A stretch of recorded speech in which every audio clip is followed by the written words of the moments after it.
प्रभु यीशु के सामर्थ्य नाम में आप सबको जय मसीह की। Praise the Lord.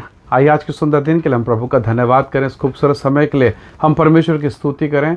मनन के लिए हम प्रभु के वचन को निकालें। मेरे साथ व्यवस्था विवरण उसका 11 अध्याय और 11 अध्याय के वचन 11 और 12 को निकालिएगा। यहाँ इस प्रकार से लिखा है, परंतु जिस देश के अधिकारी होने को तुम पार जाने पर हो, वह पहाड़ों और तराइयों का देश है और आकाश की वर्षा के जल से सींचता है।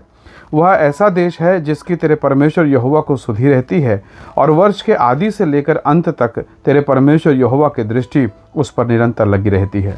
Praise the lord, hallelujah. प्रभु के लोगों, परमेश्वर के लोग मिस्र में गुलामी की दशा में थे। उन्हें खाने को मिल रहा था, उन्हें पहनने को मिल रहा था, पर उसके साथ जो पीड़ा मिल रही थी, जो कड़वाहट था, बहुत ही बुरा था। शादी हो रही थी, ब्याह हो रहे थे, बेटियां पैदा हो रही थी और उनका शोषण किया जा रहा था। लड़कों को मार दिया जाता। जिस जनने के पत्थर पर माताएं अपने बच्चों को जन्म देती, भाइयों को आदेश दिया गया था कि उसी पत्थर पर उन बच्चों को पटक के मार दो, नील नदी में डुबा दो, ख़त्म कर दो। कितना पीड़ादायक था वो देश। और वो देश एक ऐसा देश है जहाँ बंजर है, उपजाऊ है नहीं। केवल मिस्र को अगर आप देखें आज भी, तो केवल रेत से, बंजर से, श्राप से भरा हुआ है। ऐसा पीड़ा, ऐसी समस्या, पूरा अधिकांश एरिया बंजरपन एक प्रकार से श्राप को दर्शाता है। ऐसा देश, और उस गुलामी से, उस श्राप से, संतान की पीड़ा से, परिश्रम, कठिन परिश्रम, ऐसा परिश्रम मानो कमर तोड़ दे, ऐसे परिश्रम से परमेश्वर उन्हें निकाल कर लेके जा रहा है। Praise the lord, hallelujah. कौन से देश में? कनान में, जिसके विषय में लिखा है जिसमें आप ही वर्षा होती है। यहाँ जब शब्द लिखा है ना, यहाँ पर ऐसा लिखा है, आकाश की वर्षा से, जल से सींचता। इसका मतलब क्या है?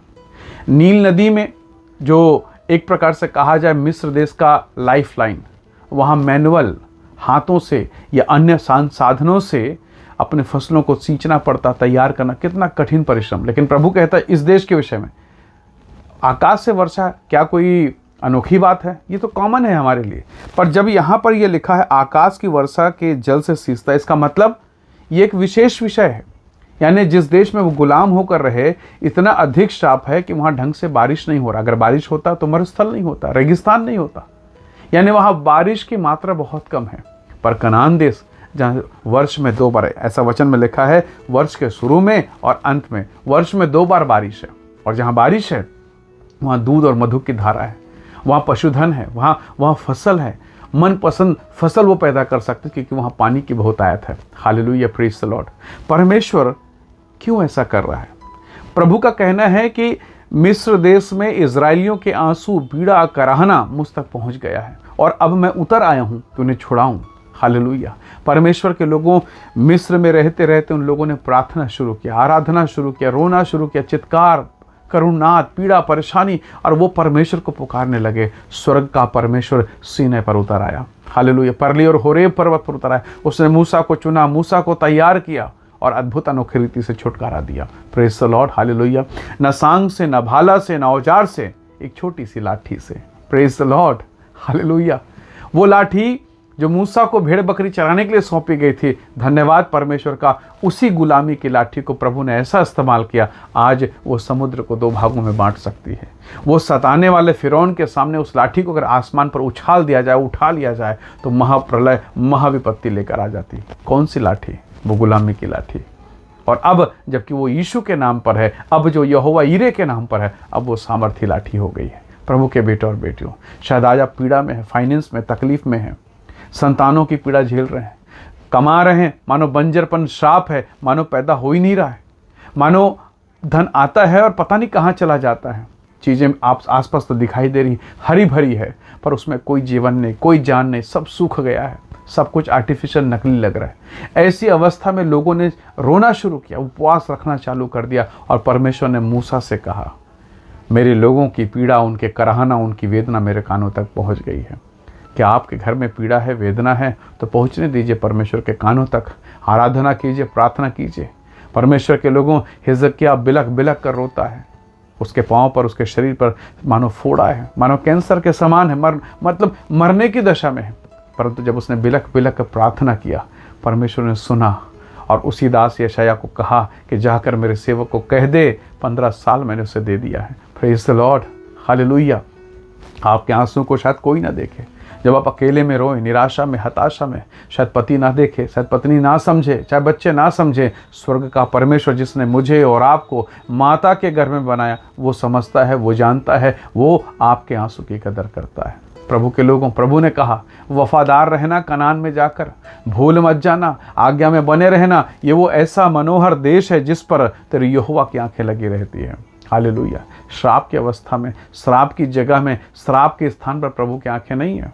प्रभु उधर करुणा के साथ नहीं देखेगा, परंतु यदि आप वहाँ पर पहुँचा दिए गए और आप पीड़ा में हैं, तो प्रभु उस स्थान पर भी आंख लगाएगा और आपको छुड़ा कर लाएगा। प्रभु आप पर भी दया करेगा। परमेश्वर के लोगों, प्रभु की ये योजना है। प्रभु का वचन कहता है, वचन 12 में, वह ऐसा देश है जिसकी सुधि तेरे परमेश्वर को बनी रहती है, जिसकी सुधि तेरे परमेश्वर को रहती है। वो एक ऐसा देश है, वर्ष के शुरू में, वर्ष के आखिर में मैं वर्षा भेजता हूँ। हालेलुया। यानी एक ऐसा देश है जहाँ पर आशीष ही आशीष है। हो सकता है आज आप पीड़ा में हो सकता है आपके घर में बेजानपन हो, रिश्तों में दरार और कड़वाहट हो, कोर्ट कचहरी, फाइनेंस और नाना प्रकार के तकलीफ से घिरे हैं। कभी कभी लगता होगा प्रभु मेरी बेटी का क्या होगा, शादी ब्याह बहुत अच्छे से हो गया लेकिन आगे का जीवन कठिन है, प्रभु जी मेरी बेटी पर दया कर। बहुत सारे प्रार्थना निवेदन होंगे, बहुत सारे विषय होंगे। परमेश्वर के लोगों, बहुत नम्रता के साथ परमेश्वर के चरणों पर आएँ। आप जब प्रार्थना करेंगे, जब आंसू बहाएंगे ना, कभी कभी आपके मन में खालीपन आएगा, कभी कभी लगेगा मैं कब तक प्रार्थना करूं, कब तक, कितनी बार, कोई सुन नहीं रहा है। याद रखिएगा परमेश्वर के लोगों, वो सुनता भी है, वो देखता भी है, वो जवाब भी देता है, पर उसका अपना एक समय है। भजन संहिता का लिखने वाला दाऊद कहता है, भजन संहिता की किताब अध्याय 1 वचन 3 में, धर्मी जन एक ऐसे पेड़ के समान है जो बहती नाली के किनारे लगाया गया। आगे वो लिखता है, वो अपनी ऋतु में फलता है। आम का अपना सीजन आता है, बीही का, जाम का, हर फल का अपना एक समय है। अगर आप कहें ठंड में आम फल जाए तो मुश्किल है, यदि आप कहें ठंड में तरबूज आ जाए तो मुश्किल है। उसका अपना एक समय है। परमेश्वर के लोगों, उसको उसके समय में रखा। अगर तरबूज अगर ठंड के मौसम में आए तो आप उसे खाएंगे, अच्छा नहीं लगेगा, वो आपके शरीर को बीमार कर देगा। पर उसी चीज़ को अगर आप गर्मी में खाएं, उसी चीज़ को, उस आम को अगर आप गर्मी में खाएंगे, वो आपके शरीर के लिए एंटीबायोटिक और नाना प्रकार के बहुमूल्य विटामिन पदार्थों से वो आपके शरीर को तृप्त करेगा, वो आपको पोषण देगा। परमेश्वर ने उसे उसी प्रकार से डिज़ाइन किया है। आज हो सकता है आप सूखेपन में हो, कई बार पतझड़ के मौसम में एक अच्छा सा पेड़ भी कंकाल के समान सूखा हुआ, मरा हुआ दिखाई देता है। लोग हंसते हैं, कैसा दिख रहा है। कभी कभी आपके और मेरी दशा में लोग ऐसे ही हंसते हैं, पर एक समय आएगा जब आपके भीतर से छोटे छोटे पत्ते फिर निकलेंगे, फिर से वो हरी हरी कोपलें दिखाई देंगे, फिर से वो पत्ते, और तब वो सबसे खूबसूरत दिखता है। Praise the lord. यीशु मसीह को भी लोगों ने छोड़ दिया था क्रूस पर। उसके अपने चेहरे, जिन्होंने 3.5 साल चमत्कार, मिराकल, आश्चर्यकर्म, अद्भुत काम देखा ना, वो छोड़ के भाग गए। वो लोग जिसने कहा प्रभु मैं तेरे लिए प्राण दूं, वो भी भाग गया, कोई नहीं था उसके पास में। प्रभु के लोगों, शायद आपके मुसीबत में भी आपके साथ कोई नहीं रहेगा, पर याद रखिएगा परमेश्वर सदैव आपके साथ रहेगा। उस पीड़ा में भी, जिस पीड़ा में कोई आपकी तरफ देखना पसंद नहीं करता, स्वर्ग के परमेश्वर की निगाह आप पर बनी, क्योंकि वचन में लिखा है तेरे यहोवा की दृष्टि, तेरे यहोवा की सुधि उस पर बनी रहती। निसंदेह प्रभु आपको आशीष देगा। इसलिए आंसू बहाते समय, पीड़ा सहते समय बिल्कुल भी घबराइए मत, प्रार्थना में बने रहिए, मन कच्चा मत कीजिए। जब उसका उत्तर आएगा, सबसे बेहतर उत्तर लेके आएगा। हन्ना कई साल रोती रही।